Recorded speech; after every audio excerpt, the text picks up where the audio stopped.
Sa malaking ilog yan o sa sapa? Hindi nila ho. Ay, dito lang sa malapit. Okay, timbangin natin.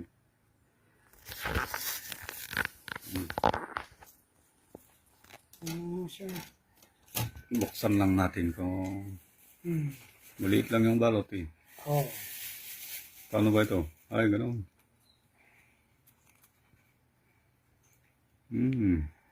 May malaki naman. Di dyan sa ilog sa malapit. Yan naman siya kay tapat ni Hmm. Sanggunian. May dalawang malaki ganyan. Ilang araw mo to, Brad?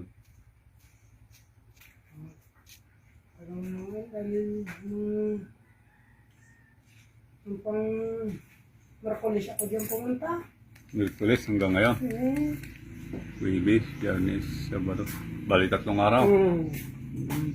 Pero hindi naman din ako kasi yan ang napupuspos ko dahil nung isang araw pinaraw kami ni Sanggo Oh. yung sa kispa niya. Hmm. Narabaho namin. Ay, yung nalubog. Kami ho ang nag-ayos nun. Yung tawag dito. Yung gamit mo, nung kinuha mo to. Ay, dulang lang ho. Ay, dulang daw.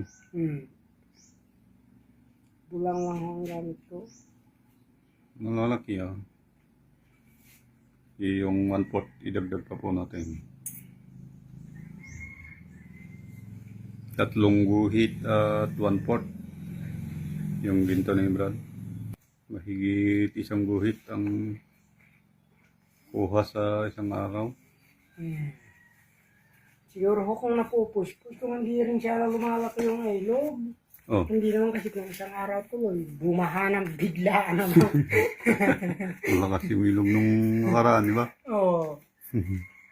Pero nung gumaki yung ilog, ako dyan, punta ako sa dun sa barangay. Ay, doon kayo naglagay.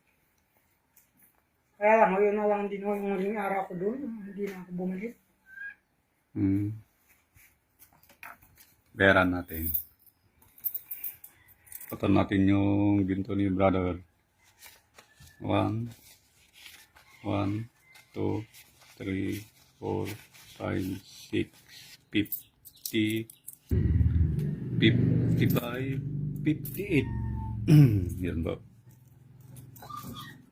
Yan si brother. Suki natin si Brad. Katutubong suki. Nakalimutan ko na pangalan mo.